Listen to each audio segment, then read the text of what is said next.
우리가 성경책을 펼치면 처음 나오는 문장이 바로 오늘 본문입니다. 성경은 성령의 감동으로 쓰인 것으로서 하나님을 보여주는 기록입니다.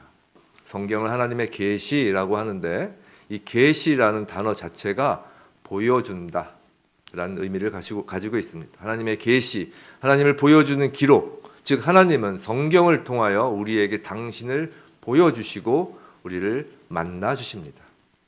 그런 의미에서 오늘 본문은 하나님과 우리의 첫 만남인 것입니다. 새해가 들어와서 1월달 중에 꼭 이 설교를 하고 싶었습니다. 하나님의 첫 만남, 1월달에서의 만남이 올 연말까지 꾸준히 우리 삶 가운데 이어지게 주님의 이름으로 축원합니다. 자, 사람들은 이 땅에서 살면서 누구나 힘들고 눈물이 나는 상황에 놓일 때가 있습니다. 물론 기쁠 때도 있지만 사실 우리의 기억이 기쁨보단 슬픔과 고통을 더 오래 기억한다고 합니다. 자, 그렇게 힘들고 눈물 나는 상황에 처하면 어떤 사람은 음악을 듣기도 하고 또 여행을 가기도 하며 친구 등 자신을 위로해 줄 누군가를 찾거나 이 종교 저 종교를 기웃거리기도 합니다. 아니면 홀로 주저앉아 어찌할 바를 모르기도 합니다. 근데 교회를 다니는 사람, 그리스도인이라면 먼저 하나님을 찾고 구합니다.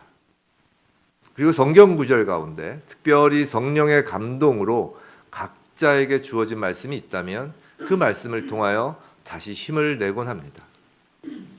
근데 모든 그리스도인들 또는 아직 예수님을 영접하지 않았지만 단 한 번이라도 성경을 펼쳐본 사람이라면 공통적으로 갖는 경험은 오늘 창세기 말씀을 첫 말씀으로 만난다는 사실입니다.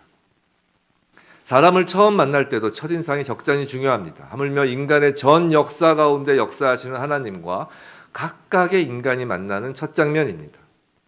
그렇기에 오늘 본문 말씀은 하나님에 대한 첫 인상이자 하나님의 계시를 여는 첫 말씀으로서 우리 입장에서뿐 아니라 하나님 입장에서도 매우 중요한 말씀입니다. 아니, 중요하다는 말로는 다 표현할 수 없을 만큼 이 말씀은 성경 전체를 담고 있다고 해도 과언이 아닙니다. 그럼 과연 하나님께서 이 기록된 성경 말씀으로 하나님 당신을 계시한 것은 언제부터였을까요? 잘 아시는 바와 같이 창세기부터 시작하여 창세기, 출애굽기, 레위기, 민수기, 신명기 이렇게 성경 66권 중에 맨 앞쪽에 나오는 5권의 책을 모세오경이라고 합니다. 즉 모세가 기록하였다는 것입니다. 물론 모세가 자기 마음대로 기록하였다는 것은 아니고 하나님의 말씀을 성령의 감동으로 모세를 통하여 기록하였다는 의미입니다. 그럼 모세가 언제부터 기록하였을까요? 언제부터 성경이 기록되었는지는 이제 하나님께서 직접 알려주십니다. 신명기 말씀 18장 15절부터 18절까지입니다. 한번 보죠. 18장 15절 우리 함께 읽어볼까요? 시작. 내 하나님 여호와께서 너희 가운데 내 형제 중에서 너를 위하여 나와 같은 선지자 하나를 일으키시니니 너희는 그의 말을 들을지니라. 16절 이것이 곧 내가 청회의 날에 호렙산에서 내 하나님 여호와께 구한 것이라. 곧 내가 말하기를 내가 다시는 내 하나님 여호와의 음성을 듣지 않게 하시고 다시는 이 큰 불을 보지 않게 하소서. 두렵건대 내가 죽을까 하나이다 하매. 자, 16절 잠깐 띄워주시고요. 자, 이스라엘 백성이 홍해를 건너 이제 애굽에서 나온 후 호렙산 즉 시내산에 도착해서 거기서 2년여 동안을 머물며 이제 십계명을 받고 또 성막을 짓는 법도 배우며 그렇게 지내던 기간이 있었습니다. 처음 시내산에 하나님이 임재하시자 이제 백성들은 너무도 두렵고 떨려서 16절의 말씀처럼 다시는 하나님의 음성을 듣지 않게 해달라고 하나님께 말합니다. 그러자 하나님께서 이제 말씀하시는 것입니다. 이제 17절 갑니다. 17절. 여호와께서 내게 이르시되 그들의 말이 옳도다. 자, 그렇게 하시겠다고 지금 하는 겁니다. 그래서 18절 우리 함께 읽어볼까요? 시작. 내가 그들의 형제 중에서 너와 같은 선지자 하나를 그들을 위하여 일으키고 내 말을 그 입에 들이니 내가 그에게 명령하는 것을 그가 무리에게 다 말하리라 라고 합니다. 자, 이런 말씀입니다. 지금까지는 아브라함이든 이삭, 야곱이든 하나님께서 천사를 통하든 아니면 직접이든 이렇게 나타나 말씀하셨는데 이제부터는 선지자를 세워서 그에게 말씀하시면, 선지자에게 말씀하시면 그 선지자가 백성들에게 말씀을 전하도록 하겠다는 것입니다. 그리고 그 선지자들에게 성령을 통해, 이를 성령의 감동이라고 하는데, 이 성령을 통해 하신 말씀을 기록토록 한 것이 구약입니다. 그 선지자 한 명을 택해서 하나님의 말씀을 주시고 그 선지자는 백성들에게 얘기하고 그 말씀을 기록한 것이 이제 구약입니다. 이제 훗날 신약도 마찬가지입니다. 예수님이 사도들을 세우시고 그 사도들에게 말씀하시고 그 사도들이 또 다른 제자들에게 얘기하고 그 사도들을 통해 하신 그 말씀을, 성령님을 통해 하신 말씀을 기록한 것이 이제 또 신약입니다. 그래서 선지자, 사도 이러면 구약, 신약 이렇게 성경을 얘기하는 것입니다. 자, 그 첫 선지자가 바로 모세인 것입니다.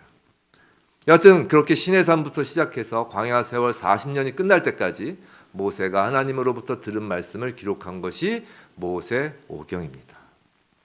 자, 그렇다면 창세기는 1차적으로 당시 애굽에서 나와 가나안 땅에 아직 들어가기 전 이스라엘 백성을 향하여 하신 말씀인 것을 알 수 있습니다. 이를 원독자, 1차 수신자라고 합니다.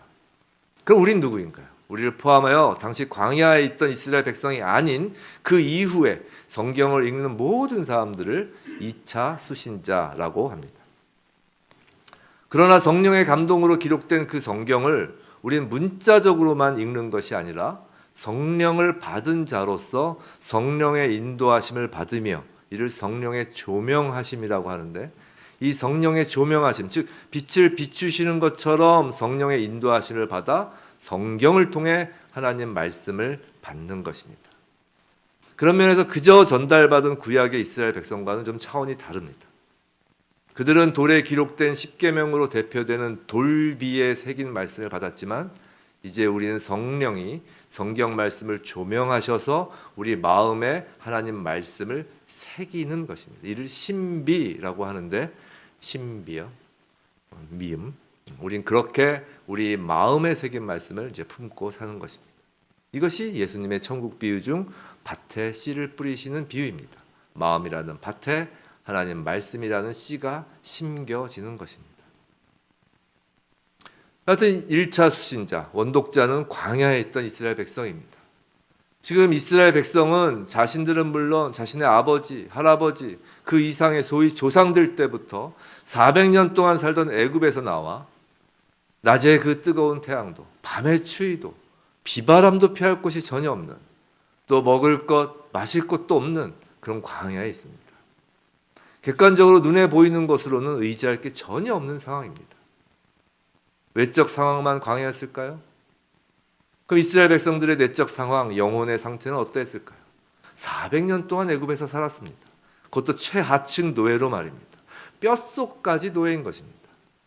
자고, 먹고, 일하고, 내일이라고 다를 것도 없고, 아버지도 노예, 나도 노예, 나의 자녀도 노예, 자존감이 바닥까지 떨어진 희망이 없는 백성입니다. 영적으로도 우상 숭배로 가득 찬 애굽의 이방신들 가운데 한가운데 있었습니다. 눈에 보이는 온갖 기기묘묘한 우상의 형상에 길들여져 있었습니다. 외적으로나 내적으로나 혼돈과 공허, 흑암이 가득 찬 백성들인 것입니다. 그런 이스라엘 백성들을 향한 하나님의 첫 계시입니다. 오늘 본문은 하나님 입장에서 매우 소중한 첫 만남의 말씀이라고 하였습니다. 본문 1절 우리 함께 다시 한번 읽겠습니다. 태초에 하나님이 천지를 창조하시니라. 자, 살아계신 하나님의 인류를 향한, 특히 당신의 백성들을 향한 첫 계시입니다. 앞서 말씀드린 것처럼 지금 외적으로나 내적으로나 죽을 것 같은 백성들을 1차 수신자로 하여 그들에게 하신 첫 말씀이 태초에 하나님이 천지를 창조하시니라 라니 좀 생뚱맞을 수 있습니다.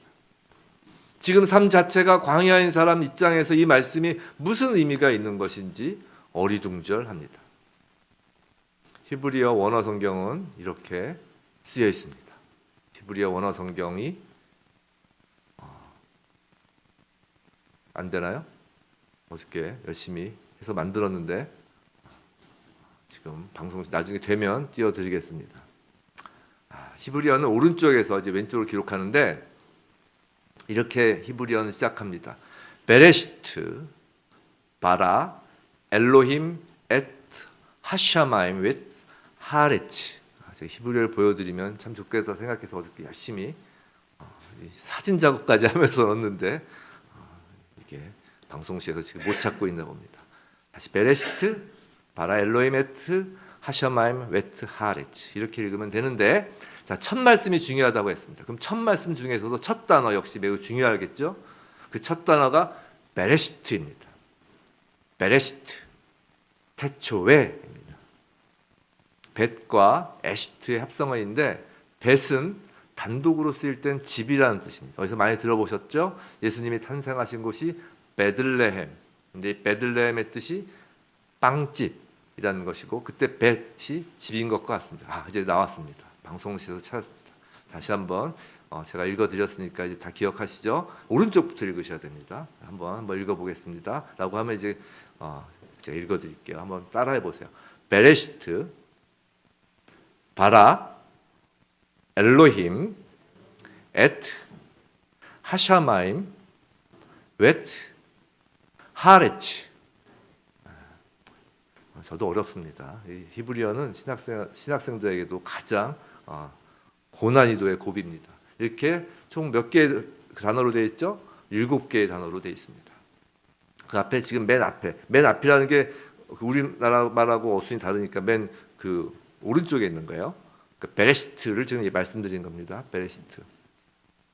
자, 벳이 집인 거, 그 단도로 쓸 때는 집인데, 이 벳을 전치사로 쓸 때는 뭐뭐에서 뭐뭐로 말미암아라는 뜻으로 영어로는 어떻게 되어 있냐면 in이라고 쓰고 있습니다. in, 벳. 그럼 이제 베레시트에서 에시트는 근본, 으뜸, 첫, 시작, 머리라는 의미를 갖습니다. 시간적인 의미로만 해석하자면 영어로 in the beginning입니다. in the beginning 잘 아시죠? 우리말로 태초에가 됩니다. 근데 에시트, 첫, 근본, 머리란 단어는 단순히 시간의 처음만을 보여주는 것이 아닙니다. 이제 내려주셔도 될 것 같습니다. 부담스럽습니다. 계속 하니까. 처음만 보여주는 것이 아니고, 시간의 처음만 보여주는 것이 아니고요. 성경에서 이 단어는 부활의 첫 열매 할 때 그 첫, 만물의 근본이라고 할 때 근본, 교회의 머리라고 할 때 머리에 해당하는 말입니다. 무엇이 갑자기 떠올려지시나요? 바로 성자 하나님이신 예수 그리스도이십니다. 로마서 11장 36절 말씀입니다. 우리 함께 읽어볼까요? 시작. 이는 만물이 주에게서 나오고 주로 말미암고 주에게로 돌아감이라. 그에게 영광이 세세에 있을지어다. 아멘. 또 골로새서 1장 16절 17절 말씀도 함께 읽어보겠습니다. 시작. 만물이 그에게서 창조되되 하늘과 땅에서 보이는 것들과 보이지 않는 것들과 혹은 왕권들과 주권들이나 통치자들이나 권세들이나 만물이 다 그로 말미암고 그를 위하여 창조되었고 17절 또한 그가 만물보다 먼저 계시고 만물이 그 안에 함께 섰느니라. 우리가 신약 성경에서는 그리스도 예수 안에서라는 말을 많이 사용하는데, 이것의 헬라어 원어는 엔 크리스토 예수입니다. 인입니다. 인. In the beginning, 엔 크리스토 예수.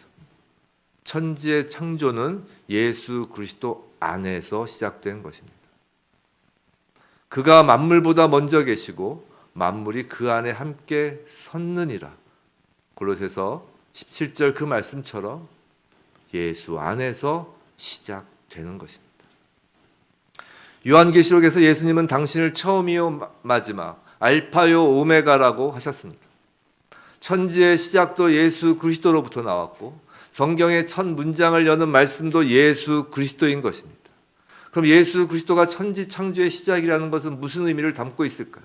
이사야서 46장 10절 내가 시초부터 종말을 알림이 아직 이루지 아니한 일을 옛적부터 보이고 이르기를 나의 뜻이 설 것이니 내가 나의 모든 기뻐하는 것을 이루리라 하였노라. 이 말씀이 무슨 말씀이냐면 처음 시작할 때부터 그 시작은 이미 종말을 알리고 있었다는 것입니다. 알파이신 예수 그리스도 안에서 창조 역사가 시작되었다라는 것은 곧 오메가이신 예수 안에서 있을 종말까지 그 안에 포함되어 있다는 것입니다. 그리고 그 역사의 시작과 끝 사이에 하나님의 뜻, 하나님의 기뻐하시는 것, 즉 하나님의 구원의 역사를 이루시는 것입니다. 창세기 1장 1절 아까 본 원어에서 두 번째로 나오는 단어가 바라였습니다. 바라. 이 바라는 창조하다라는 의미도 같지만 택한 백성의 구원을 위한 하나님의 사역에도 동일하게 사용되는 단어입니다. 이건 결코 우연이 아닌 것입니다. 베레시트, 태초에 이 말씀, 성경 66권의 문을 열면서 하나님께서 인간에게 당신을 계시하는 첫 말씀 안에 이미 하나님의 구원의 역사와 그 역사의 시작과 끝, 창조와 심판의 주인공이 다름 아닌 하나님 아버지의 독생자 예수 그리스도임이 담겨 있는 것입니다. 베레시트 바라 엘로힘 엣 하샤마임 엣 하레치 중에서 베레시트와 바라 두 단어가 이제 태초에 창조하시니라까지 보았습니다. 그 다음 나온 단어가 엘로힘인데 그 세 번째 단어가 엘로힘이라고 읽히는 겁니다. 근데 이게 하나님이죠. 근데 복수형 명사입니다. 뒤에 이렇게 미음자 같은 게 있었잖아요. 그게 복수형 조사예요. 엘로힘 하면 복수형 명사입니다. 근데 아까 본 바라 있죠. 바라 창조하시니라의 동사 바라는 단수형 동사입니다. 두 번째 단어는 주어는 엘로힘인데 복수인데 동사는 단수예요. 그래서 성부, 성자, 성령 삼위 하나님이시면서 한 분 하나님이신 삼위일체 하나님이심을 알려주시는 대목입니다. 이에 대해서 더 말하면 너무 어려워지니까 패스.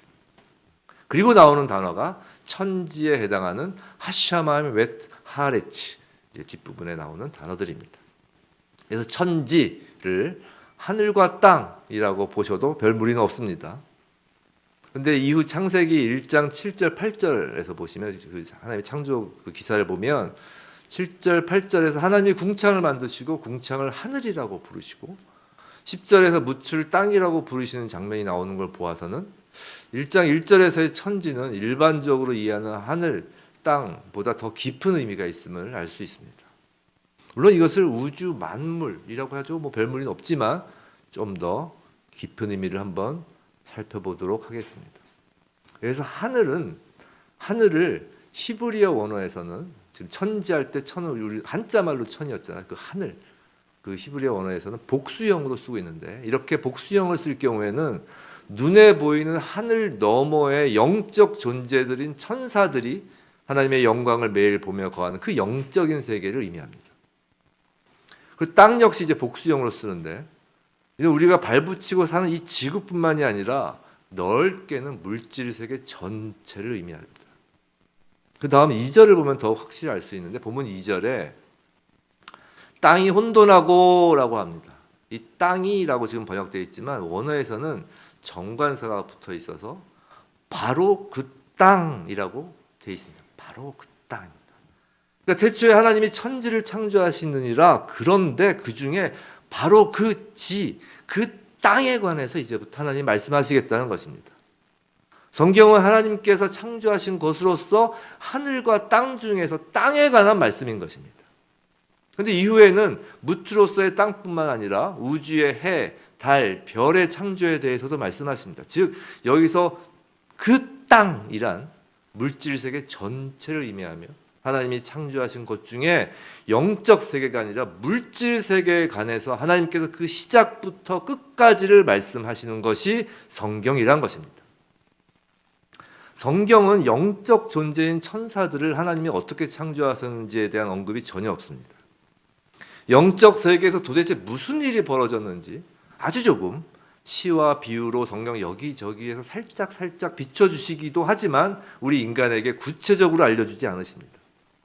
하나님의 주된 관심사가 하나님이 창조하신 물질 세계, 영적 세계 이외의 물질 세계, 특히 그 땅에서 세대와 세대를 이어서 쭉 살아갈 인간에게 하나님의 주된 관심사가 있기 때문입니다. 그래서 성경은 그 땅에 초점을 맞춥니다. 그런데 그 땅은 혼돈하고 공허하며 흑암이 깊음 위에 있는 상태입니다. 혼돈은 히브리어로 토후라는 말로 성읍이 무너져서 뒤범벅이 된 상태, 아무렇게나 버려진 황무지와 같은 상태를 나타낸 말이고, 공허는 히브리어로 보후로서 이 혼돈인 토후와 비슷한 단어입니다. 즉 혼돈과 공허, 히브리어로 토후보후, 발음이 비슷하죠? 토후보후. 이렇게 일부러 이렇게 쓴 거예요. 이렇게 비슷한 의미의 단어를 연속적으로 쓰면서 완전히 무너지고 버려진 폐허, 텅 빈 상태를 강조하는 것입니다. 또 흑암이 깊음에서, 흑암은 단순히 빛이 부족해서 어두운 것이 아니라 빛이 나타나기 전에 근본적인 암흑 상태이며, 그래서 깊음으로 번역된 히브리어 태흠은 넘실거리다, 부글부글거리다라는 말로 그 빛을 알 수 없는 심연, 부글거리는 그 깊은 바다를 의미합니다. 묘사합니다. 무적행, 우리 요한계시록에 나오죠. 그런 거와 같은 어떤 그런 의미를 갖죠. 이런 흑암이 깊은 바다, 이 바다는 성경에서 주로 뱀이 나오는 악한 세상을 상징합니다. 그런데 혼돈하고 공허하며 흑암이 깊은 것은 비단 땅만 그런 것이 아닙니다. 지금 이 말씀을 듣는 원독자인 1차 수신자인 이스라엘 백성의 마음밭이 그런 것입니다. 완전히 버려지고 폐허가 된 노예로서 400년이었습니다. 가라앉고 가라앉아도 끝도 없이 끌려내려가는 그 깊은 바닷속 같은 인생들입니다. 근데 그 혼돈과 공허, 흑암의 깊음을 하나님은 그대로 내버려 두지 않으십니다. 2절 후반부 함께 읽어볼까요? 하나님의 영은 수면 위에 운행하시니라. 이것이 오늘 요절입니다. 하나님의 영은 히브리어로 루하, 성령입니다. 참으로 창조는 삼위 하나님의 역사하심임을 1절 2절에서 우리는 보았습니다. 히브리어 어순에 따라 운행하시니라 라고 보면, 우리나라 말은 하나님의 영은 수면 위에 이렇게 되어 있지만 히브리어 어순은 하나님의 영은 운행하시니라 수면 위를 이렇게 되어 있죠. 운행하시니라부터 보면 이 단어의 히브리어는 라하프입니다. 라하프에서 두 가지 의미를 담고 있는데, 하나는 독수리가 공중에서 빙빙 돌며 선회하는 모습이고, 다른 하나는 새가 자신의 새끼 알을 가슴에 품고 이렇게 빙빙 돌리는 모습입니다. 부화식 때 이렇게 안고 보호하는 모습이죠. 이 모습을 신명기 32장 10절 11절에서 하나님이 이렇게 말씀하십니다. 우리 함께 읽어볼까요? 시작. 여호와께서 그를 황무지에서 짐승이 부르짖는 광야에서 만나시고 호위하시며 보호하시며 자기의 눈동자같이 지키셨도다. 11절. 마치 독수리가 자기의 보금자리를 어지럽게 하며 자기의 새끼 위에 너풀거리며 그의 날개를 펴서 새끼를 받으며 그의 날개 위에 그것을 엎는 것 같이 하나님께서 자기 백성을 눈동자같이 지키셨다고 합니다. 어미 독수리가 새끼에게 눈을 떼지 않고 그 위에 선회하다가 떨어지는 새끼를 받아 엎는 것 같이, 그렇게 혼돈과 공허, 암흑 같은 인생들 위로 오신 것입니다. 수면 위에라고 합니다.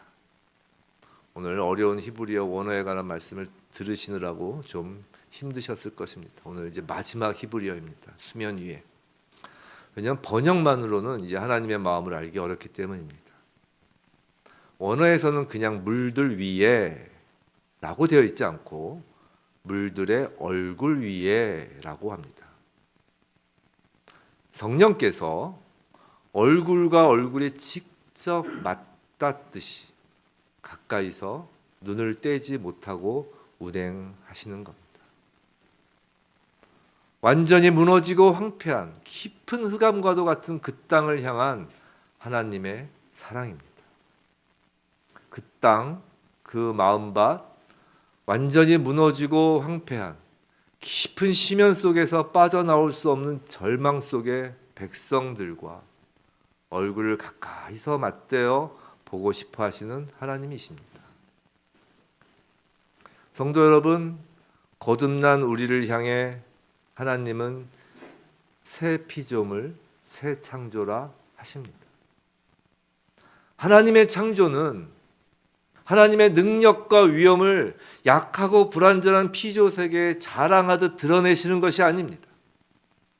하나님의 창조는 힘으로 찍어 누르듯이 만드신 그런 창조가 아닙니다. 하나님의 창조는 가슴에 알을 품고 돌리는 그 섬세하고도 친밀한 사랑으로 이루시는 창조입니다. 예수님 안에서 하나님께서 먼저 시작하신 사랑입니다. 하나님께서 이스라엘 백성들에게 하신 창조의 첫 말씀은 하나님이 그들을 얼마나 사랑하시는지, 하나님이 그들을 어떻게 보호하시고 인도하실지를 보여주는 말씀인 것입니다. 이스라엘 백성을 독수리 날개로 품듯이 보호하신 하나님이십니다. 사람과 얼굴을 맞댈 뿐 아니라 사람의 모든 혼돈과 공허 흑암을 당신의 육신에 담아 십자가 위에서 죽으시기 위해 알파의 오메가이신 예수님이 오셨습니다. 그리고 오늘 우리는 예수님께서 승천하시며 보내주시겠다고 약속하신 그 성령님을 통해 하나님 말씀을 받습니다. 천지를 창조하실 때 운행하신 그 성령입니다. 우리는 하나님 사랑을 받습니다. 예수 그리스도께서 우리와 얼굴을 맞대십니다. 우리의 수면 위에 운행하시는 것입니다. 우리의 무너지고 황폐한 깊은 눈물 그 위에 하나님은 운행하시며 우리를 안으시고 예수 그리스도가 빛으로 임하시며 성령으로 인도하십니다. 이스라엘 백성이 광야에 있을 때 처음 만나주신 하나님이 지금 광야 같은 인생을 걷고 있는 우리를 만나 주십니다. 성도 여러분, 알파요 오메가인 예수 그리스도 안에서 새롭게 창조된 우리입니다. 우리는 예수 안에서 새하늘과 새 땅으로 들어가는 하나님 나라 백성입니다. 우리가 예수님 안에, 예수님이 저희 안에 있다라는 것은 태초에부터 시작하여 그 마지막까지 하늘과 땅을 모두 안고 있는 것입니다. 왜냐하면 우리가 하나님의 아들, 딸이기 때문입니다. 우린 자존감이 낮을 이유가 전혀 없습니다. 예수님으로 인하여 하나님의 아들과 딸, 천지를 품은 자들입니다. 시작하신 분이 끝까지 책임지십니다. 영적 세계와 물질 세계의 창조주이시며 주권자이십니다. 그분은 지금도 날마다 우리와 얼굴을 맞대고 보십니다. 그렇게 가깝게 계십니다. 친밀하게 계십니다. 우리 손에 성경을 쥐어주시면서 말입니다. 부디 저와 여러분 모두 창세기 1장 1절 태초에 하나님이 천지를 창조하시니라 부터 시작해서 성경의 마지막 구절 요한계시록 22장 21절 주 예수의 은혜가 모든 자에게 있을지어다 아멘으로 마무리되는 이 성경 말씀 속에서 하나님과의 사랑의 만남이 이 땅에서 언제나 이어지길 주님의 이름으로 축원합니다.